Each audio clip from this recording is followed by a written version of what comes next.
इस बार नड्डा को लड़ना ही पड़ेगा लोकसभा चुनाव। मंडी से भाजपा खेल सकती है बड़ा दांव। भाजपा हाईकमान का राज्यसभा सांसदों को फरमान, नड्डा के लिए हिमाचल में बनेगा जीत का वरदान। भाजपा अध्यक्ष के लिए सबसे सुरक्षित सीट हो सकती है मंडी। विधानसभा की 10 सीटों में 9 पर है भाजपा की हरी झंडी। प्रधानमंत्री मोदी की झोली में हर सीट डालने की चुनौती। क्या मंडी से होगी लोकसभा में नड्डा की एंट्री? नमस्कार दोस्तों, आप देख रहे हैं समाचार फर्स्ट टू द पॉइंट और मैं हूं आपके साथ बालकृष्ण।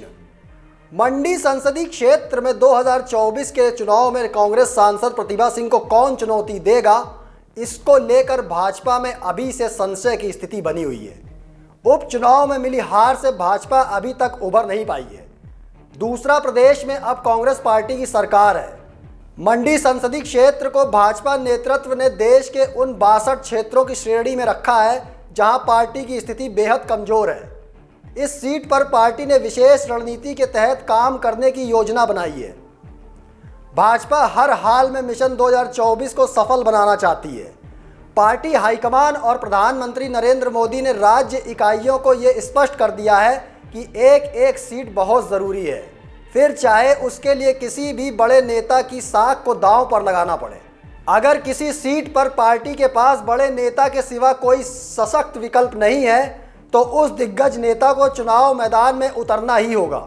चूंकि प्रधानमंत्री नरेंद्र मोदी को हिमाचल से विशेष लगाव है और वे पार्टी प्रभारी के रूप में यहाँ काम भी कर चुके हैं, ऐसे में उनकी नज़र चारों सीटों वाले पहाड़ी प्रदेश पर खास तौर पर रहेगी।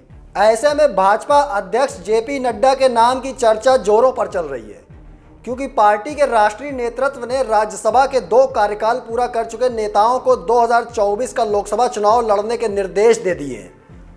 जेपी नड्डा का राज्यसभा का कार्यकाल अगले साल यानी 2024 मार्च में समाप्त हो रहा है। कुल्लू में जेपी नड्डा का अपना घर है। जब भी वे अपने हिमाचल प्रदेश आते हैं तो अक्सर कुल्लू जाते हैं। मंडी संसदीय क्षेत्र से वे भली भांति परिचित हैं। हालांकि भाजपा में पार्टी के राष्ट्रीय अध्यक्ष को चुनाव लड़ने की अनुमति नहीं है। ऐसे में पार्टी अपने इस स्टैंड पर क्या फैसला लेती है, ये देखने वाली बात होगी। संसदीय क्षेत्र में राजपूतों के बाद दूसरे स्थान पर ब्राह्मण मतदाता हैं। भाजपा के पास राम स्वरूप शर्मा सबसे बड़ा ब्राह्मण चेहरा था। ब्राह्मणों में अपनी पकड़ मजबूत बनाने के लिए पंडित सुखराम परिवार की भाजपा में एंट्री करवाई गई थी।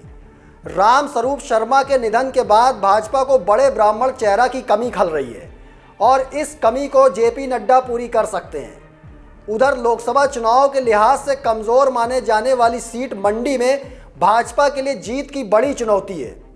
यही वजह है कि केंद्रीय स्वास्थ्य मंत्री मनसुख मांडविया को इस संसदीय क्षेत्र का जिम्मा सौंपा गया है।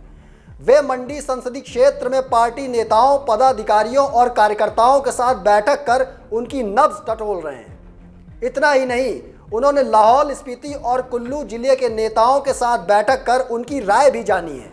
करीब 1.5 साल पहले हुए उपचुनाव में मिली हार से सबक सीख भाजपा नेतृत्व ने यहाँ किसी वरिष्ठ नेता को मैदान में उतारने की तैयारी कर ली है। ऐसे में ब्राह्मण चेहरे के रूप में जेपी नड्डा से बड़ा चेहरा भाजपा के लिए कोई हो नहीं सकता।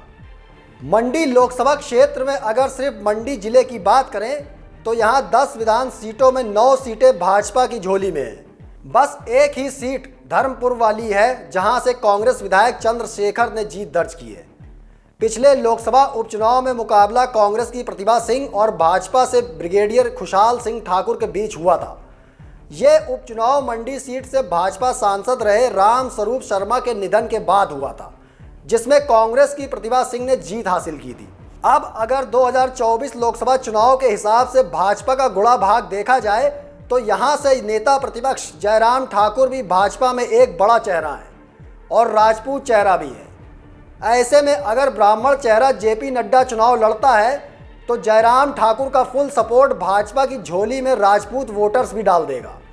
अगर ये समीकरण बने तो कांग्रेस के लिए मंडी जिला में बहुत मुश्किल हो सकती है। भाजपा खुद को पार्टी विद डिफरेंस यानी एक अनुशासित दल मानती है, इसमें कोई दो राय नहीं है। यहाँ जिस नेता को जो भूमिका दी जाती है उससे इनकार करने का तो सवाल ही नहीं उठता। तो क्या जेपी नड्डा को मंडी संसदीय क्षेत्र से 2024 में लोकसभा चुनाव लड़ना ही पड़ेगा? क्या भाजपा हाईकमान जेपी नड्डा पर दांव खेलेगी? ये बड़े सवाल हैं। अभी फिलहाल इतना ही, मुझे दीजिए इजाज़त। फिर मिलेंगे एक और स्पेशल रिपोर्ट लेकर, तब तक के लिए धन्यवाद।